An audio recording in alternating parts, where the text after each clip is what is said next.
So what we got here is a mixture of a bunch of things. I'll put this dish together. The influence of it is mainly Greek. You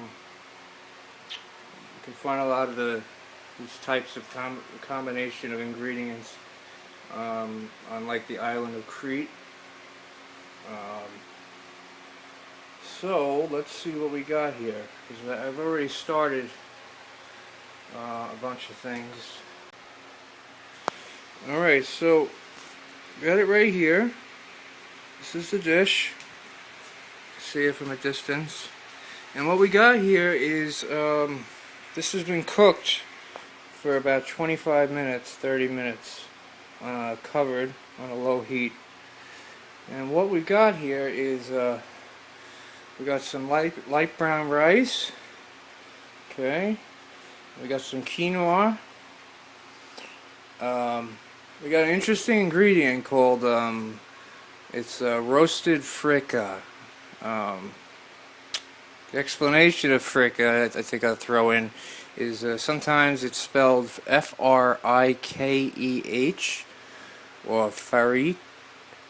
Farika is it's a cereal food product made from green wheat, and it goes through a roasting process in its production.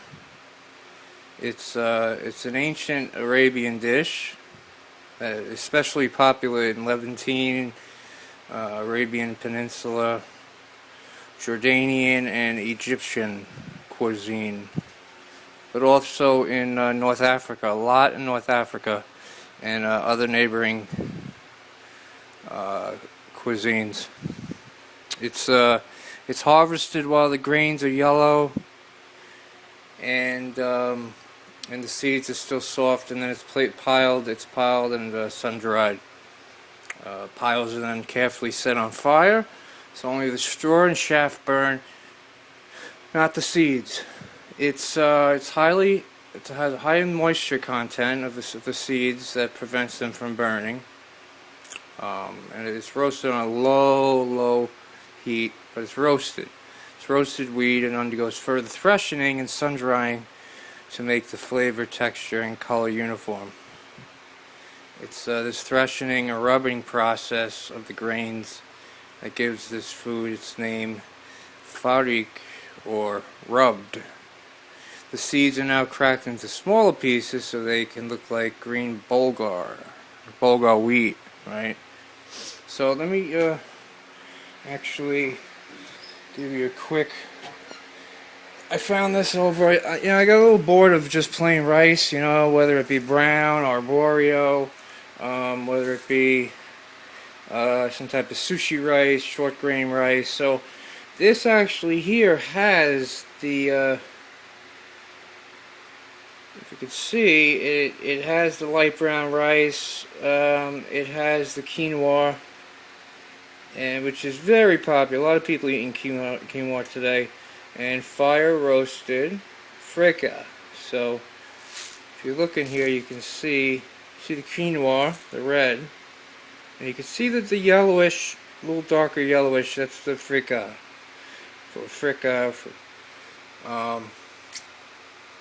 Which, like I said, is very popular in North Africa and Jordanian and Egyptian cuisine.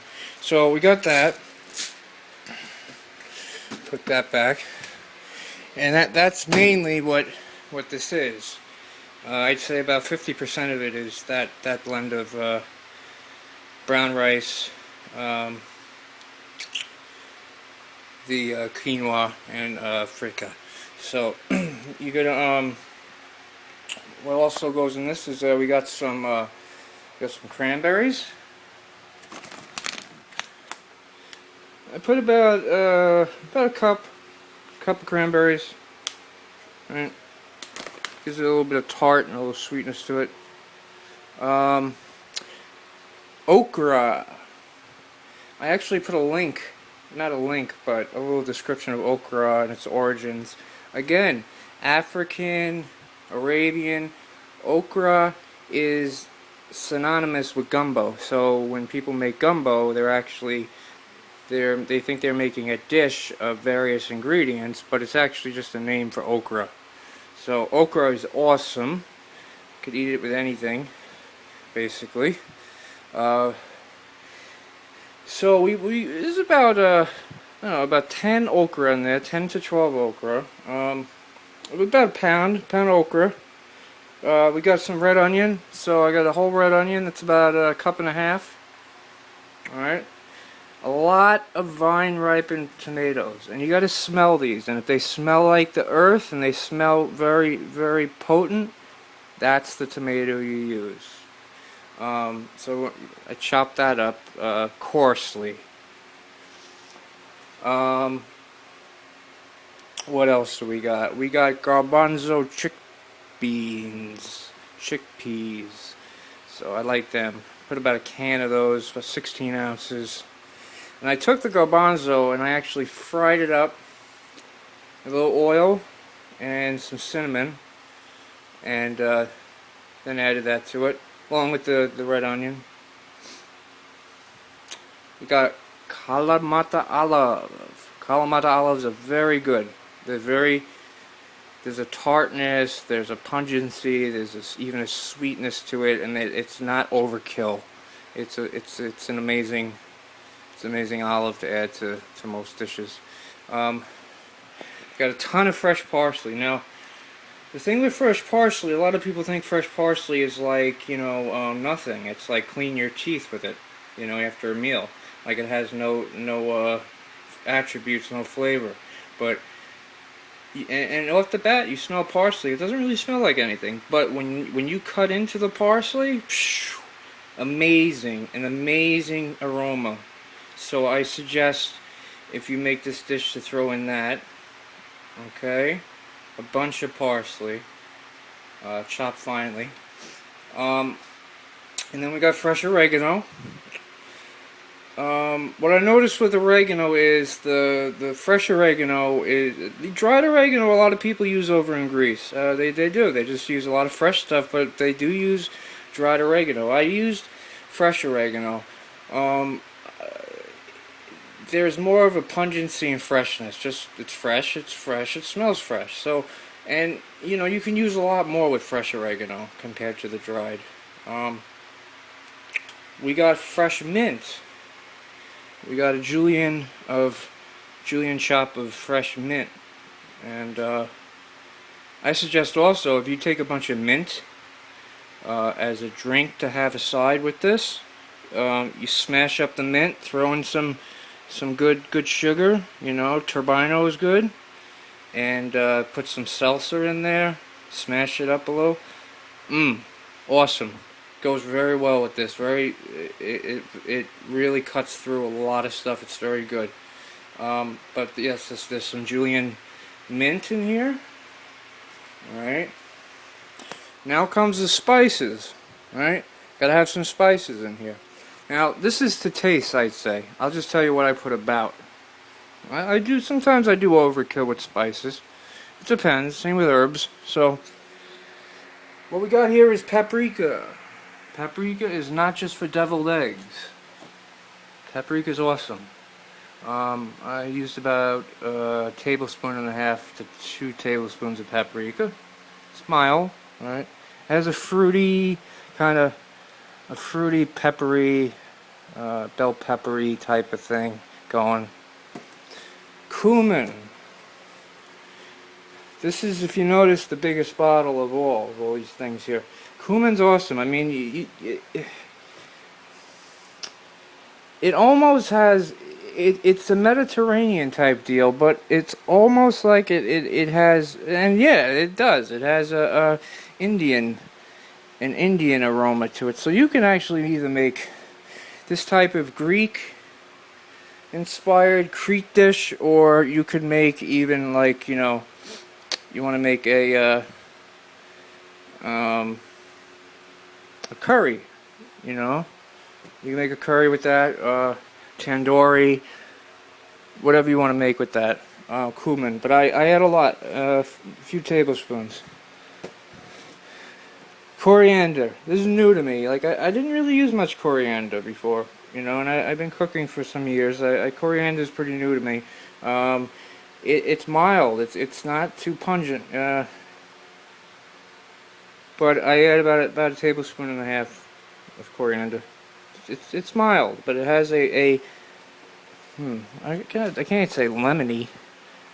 Maybe a little bit of a fruity lemon to it. Cinnamon. Cinnamon. This isn't just for French toast. But I'm sparing. I'm very sparing on the cinnamon. Half a teaspoon to maybe 3/4 of a teaspoon.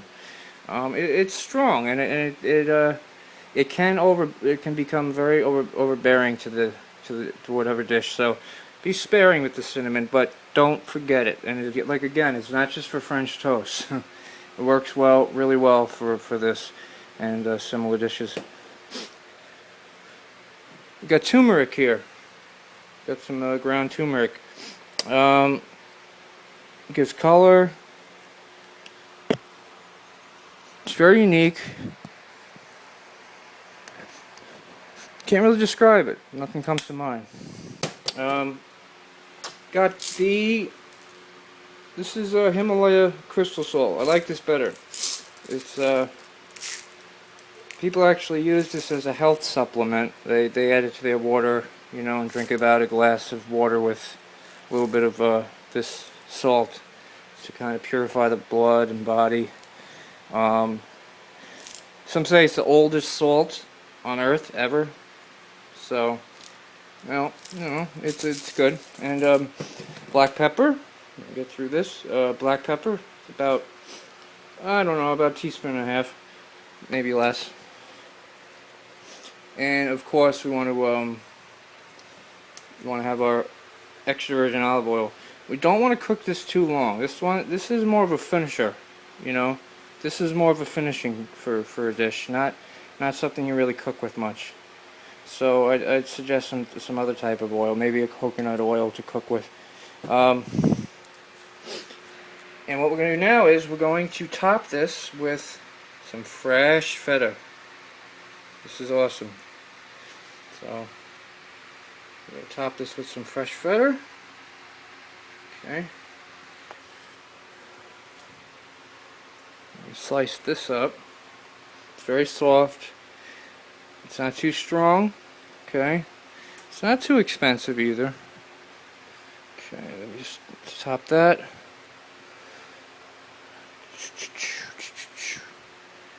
And I tell you, this is an amazing dish. This lasts good. It can last you good, you know, because the ingredients is mostly the rice and the quinoa and chickpeas, and they're not really too expensive. So this is a very, very affordable dish. A lot of stuff, but you're not going to be buying like all these spices every day. So you buy the spices you get these fairly cheap, you know, and so here we are. So we're going to put this in the oven. It's going to melt and it tastes amazing. Now what we got here is some swordfish. So we're going to have swordfish with a garbanzo, quinoa, fricka mix.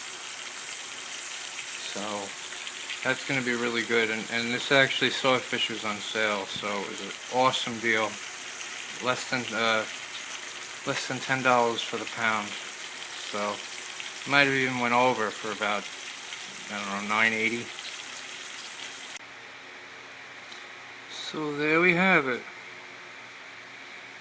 This is swordfish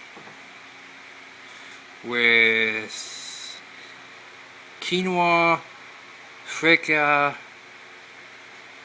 light brown rice, cranberry, tomato, feta, and a few other things. It's kind of a fine blend of African and Greek cuisine. Voila. Now what we got here is some swordfish. So we're gonna have swordfish with a garbanzo, quinoa, fricka mix. So that's gonna be really good. And this actually swordfish was on sale, so it was an awesome deal. Less than $10 for the pound. So might have even went over for about, I don't know, $9.80. So there we have it. This is a swordfish with quinoa, fricka, light brown rice, cranberry, tomato, feta, and a few other things. It's kind of a fine blend of African and Greek cuisine. Voila!